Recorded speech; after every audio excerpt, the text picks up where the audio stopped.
തുറന്നതിന് ശേഷം ഇതുപോലെ ഒരു അവൽ മിൽക്ക് ഉണ്ടാക്കി കുടിക്കുകയെന്നുണ്ടെങ്കിൽ നോമ്പിൻ്റെ ക്ഷീണവും ദാഹമൊക്കെ ഇല്ലാണ്ടാക്കാൻ പറ്റിയ നമ്മൾ കൂൾ ബാറിൽ നിന്നൊക്കെ വാങ്ങിക്കാറുള്ള അതേ ഒരു ടേസ്റ്റിൽ വീട്ടിൽ ഈസി ആയിട്ട് ഉണ്ടാക്കി എടുക്കാൻ പറ്റും കേട്ടോ. നമുക്കിതിലേക്ക് ചെറുപ്പയാണ് വേണ്ടത്. മൈസൂർ പായാണെങ്കിൽ ഒന്നുകൂടെ നല്ലതാണ്. തൊലിയൊക്കെ ഒന്ന് കളഞ്ഞ് നമുക്കിതൊരു ബൗളിലേക്ക് ഇട്ട് കൊടുക്കാം. പിന്നെ അതിലേക്ക് പഞ്ചസാരയും കൂടി ഇട്ട് കൊടുത്ത് ഒരു ഫോർക്ക് യൂസ് ചെയ്തിട്ട് ഇതുപോലെ ഒന്ന് അടിച്ചെടുക്കാം കേട്ടോ. മിക്സിയിലൊന്നും അടിച്ചെടുക്കരുത്.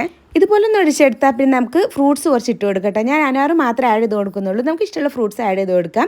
പിന്നെ അതിലേക്ക് നട്ട്സ് ആയിട്ടുള്ള ബദാമും പിസ്തയും കാഷ്യും കടലയും കൂടി ഇട്ട് കൊടുക്കുന്നുണ്ട് കേട്ടോ. ഒട്ടും നിർബന്ധമില്ല, നമ്മുടെ കയ്യിലുള്ളത് ഏകദേശം അത് ഇട്ട് കൊടുത്താലും മതി. പിന്നെ ടൂട്ടി ഫ്രൂട്ടിയും കൂടി ഇട്ട് കൊടുത്ത് നന്നായിട്ടൊന്നങ്ങ് മിക്സ് ചെയ്തെടുക്കണേ. ഇനി അതിലേക്ക് തിളപ്പിച്ചാറിയ പാല് നന്നായിട്ടൊന്ന് ഫ്രിഡ്ജിൽ വെച്ച് തണുപ്പിച്ചെടുത്തിട്ടുള്ളതാണ്, അതങ്ങ് ഒഴിച്ചു കൊടുക്കാം. എന്നിട്ട് ഇതുപോലെ ഒന്ന് മിക്സ് ചെയ്തെടുക്കാം. ഇനി ഇതിലേക്ക് അവൽ വേണം. ഞാനിവിടെ ഫ്രൈ ആക്കി എടുത്തിട്ടുള്ള അവലാണ് എടുത്തിട്ടുള്ളത്. അതില്ലാന്നുണ്ടെങ്കിൽ മട്ടവൽ നന്നായിട്ടൊന്ന് റോസ്റ്റ് ചെയ്തെടുത്താലും മതി. അത് നമുക്ക് അതിലേക്ക് ഇട്ട് കൊടുക്കാം. ലാസ്റ്റ് കഴിക്കാൻ നേരത്തെ നമ്മൾ ഇത് ഇട്ട് കൊടുക്കാൻ പാടുള്ളൂ. ഇനി നന്നായിട്ടൊന്ന് മിക്സ് ചെയ്തെടുത്താൽ പിന്നെ നമുക്ക് സെർവ് ചെയ്യാം. അപ്പോൾ ഇതിൽ ഞാൻ ടോപ്പിങ്ങിനായിട്ട് യൂസ് ചെയ്തിട്ടുള്ള വെസ്റ്റേഡ് ഐസ്ക്രീം ആയിട്ട്. ഇവർക്ക് ഒരുപാട് വെറൈറ്റീസ് ഉണ്ട്. അതുപോലെ തന്നെ പാലൊക്കെ അലർജി ഉള്ള ആളുകൾക്ക് സെപ്പറേറ്റ് ഐസ്ക്രീം വരുന്നുണ്ട് കേട്ടോ. വേഗൻ ആയിട്ടുള്ള കോക്കനട്ട് മിൽക്ക് മാത്രം യൂസ് ചെയ്തിട്ട് വരുന്നത് നല്ല ടേസ്റ്റ് ആണ് കഴിക്കാൻ. അതിൽ ഏത് ഫ്ലേവറും ഷുഗറും തന്നെ ഓവർ ഇല്ല. ഇനി വലിയൊരു ഗ്ലാസ് എടുത്ത് അവലിന്റെ മിക്സ് ഇട്ട് കൊടുക്കാം. അതിന്റെ ഇടയിൽ ഐസ്ക്രീമും കുറച്ച് അവലും ഇട്ട് കൊടുക്കുന്നുണ്ട്. വീണ്ടും അതുപോലെ ചെയ്തെടുത്ത് ലാസ്റ്റ് 3 സ്കൂപ്പ് ഐസ്ക്രീം വെച്ച് കൊടുക്കുന്നുണ്ട് കേട്ടോ. നമുക്ക് ഇഷ്ടമുള്ള ഫ്ലേവർ വെച്ച് കൊടുക്കാം. അതിനുശേഷം കുറച്ച് ടൂട്ടി ഫ്രൂട്ടിയും സ്ട്രോബെറിന്റെ ക്രഷും പിന്നെ ഒരു ചെറിയും കൂടെ ലാസ്റ്റ് വെച്ച് കൊടുക്കുന്നുണ്ട്. ടേസ്റ്റി ആയിട്ടുള്ള അവൽ മിൽക്ക് ഇവിടെ റെഡി ആയിട്ട് വന്നിട്ടുണ്ട്. അപ്പോൾ ഇതുപോലെ റെസിപ്പികളൊക്കെ ആയിട്ട് പേജ് ഫോളോ ചെയ്ത് സപ്പോർട്ട് ചെയ്യാൻ മറക്കരുത്. Bye from recipes kitchen.